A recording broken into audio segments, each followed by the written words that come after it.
Kalau ini yang terjadi dan indikasinya kuat, maka langkah-langkah yang cenderung sebagai sebuah akrobatik politik dalam rangka untuk mendapatkan suaka politik berarti telah menyandra Partai Golkar. Telah menyandra Partai Golkar. Nah, kalau telah menyandra Partai Golkar, maka jangan pernah kita berpikir bahwa Partai Golkar akan produktif menghadapi pemilu tahun 2024 yang akan datang. Nah, tetapi tidak lama setelah itu ada pertemuan di Bali.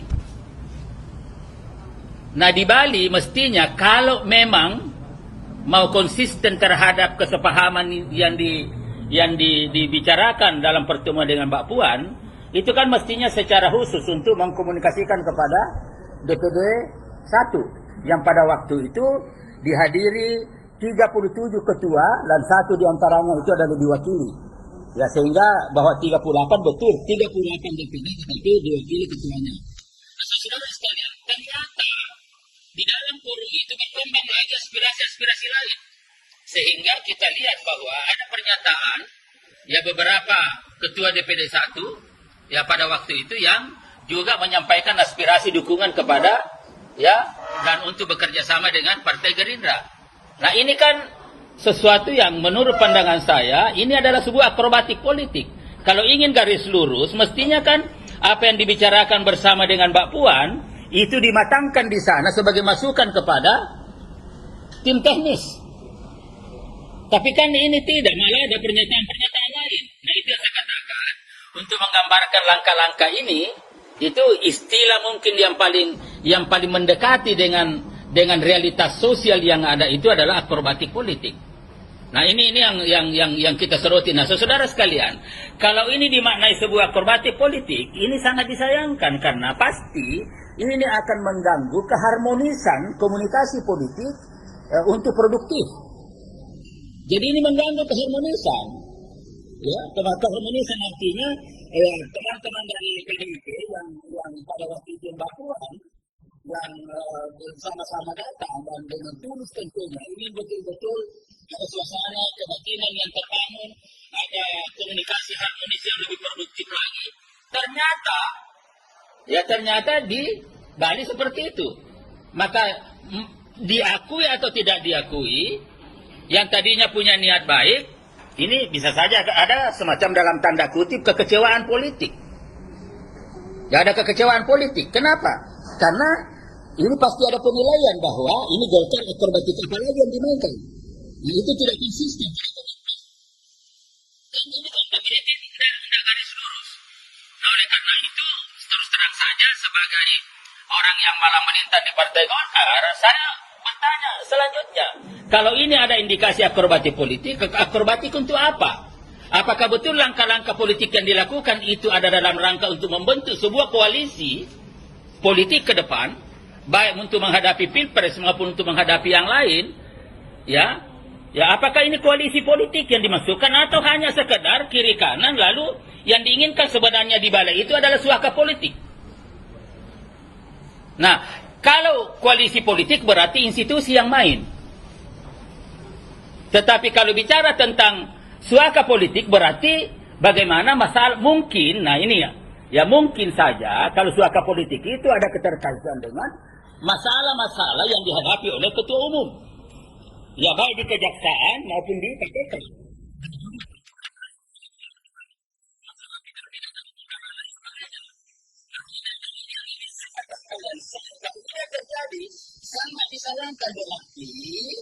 Kalau ini yang terjadi dan indikasinya kuat, maka langkah-langkah yang cenderung sebagai sebuah akrobatik politik dalam rangka untuk mendapatkan suaka politik berarti telah menyandra Partai Golkar.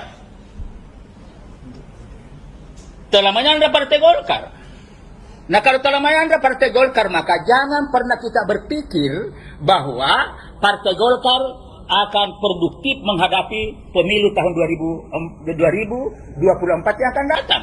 Sehingga di sini ada kontradiktif antara apa yang diinginkan untuk tetap sebagai partai utama di Republik ini, yaitu minimal nomor 2 di satu sisi, tetapi langkah-langkah yang dilakukan itu tidak nyambung.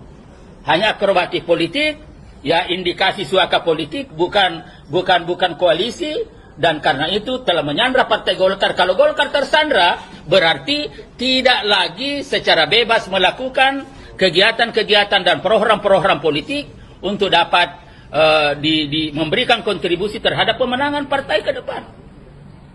Nah, ini yang saya katakan. Dan oleh karena itu, saya tetap berdasarkan fakta-fakta yang ada bahwa ya, Saudara Airlangga dengan berbagai kasus yang ada, ya kita sudah tahu bagaimana misalkan masalah minyak. Ya. Ada minyak. Kemudian bagaimana misalkan masalah gigi besi kalau tidak salah. Kemudian juga bagaimana masalah garam. Kemudian juga ada menyangkut masalah kartu prakerja. Kemudian juga ada terkait dengan apa? Ya. BTS ini apa? Nggak, saya ini bukan ahli hukum, lo yang ahli hukum. Ya, jadi ini juga, ini kan di sini saja disebut ada 45 kasus. Dan tentu tidak mungkin ini muncul kalau tidak ada yang menyebut di dalam proses pemeriksaan. Tidak mungkin. Ya bahkan bukan hanya nama di dalam kasus misalkan masalah garam yang terakhir, ya bukan hanya namanya Pak Airlangga, tapi juga namanya Pak Agus Gumiwang.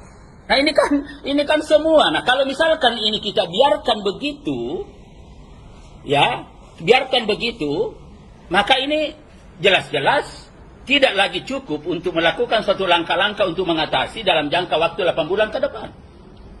Nah itulah sebabnya kami dari tim Pemrakarsa Gerakan Kebangkitan Partai Golkar berpandangan bahwa Jaksa Agung jangan sampai juga di sana, ini Kejaksaan Agung adalah lembaga hukum, bukan lembaga politik. Artinya adalah bahwa di situ adalah untuk menyelesaikan masalah hukum. Jangan di situ nanti menjadi instrumen mendapatkan suaka politik.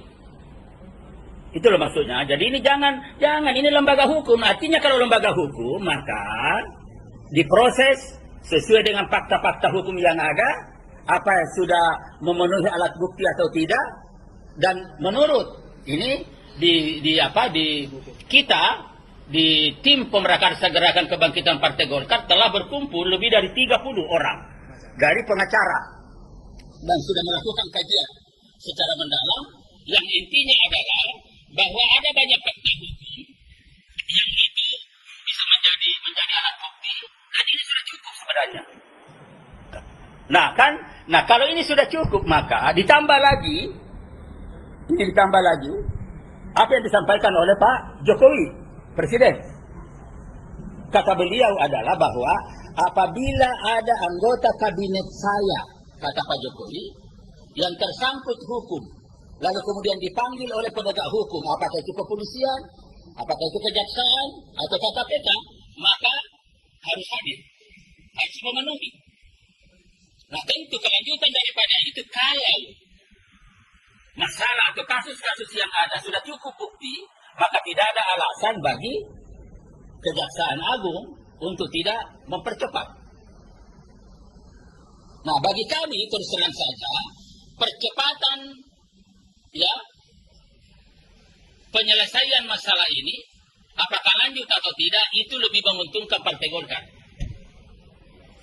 Ya, lebih menguntungkan Partai Golkar. Tetapi kalau semakin lama digantung-gantung ini, semakin merugikan Partai Golkar. Dan itulah sebabnya saya katakan, berdasarkan list kasus-kasus yang terkait dengan nama Ketua Umum DPP Partai Golkar, Saudara Airlangga Hartarto, yang diduga ada keterlibatan, maka ini telah menjadi beban berat bagi Partai Golkar. Nah ini yang saya katakan ketika sudah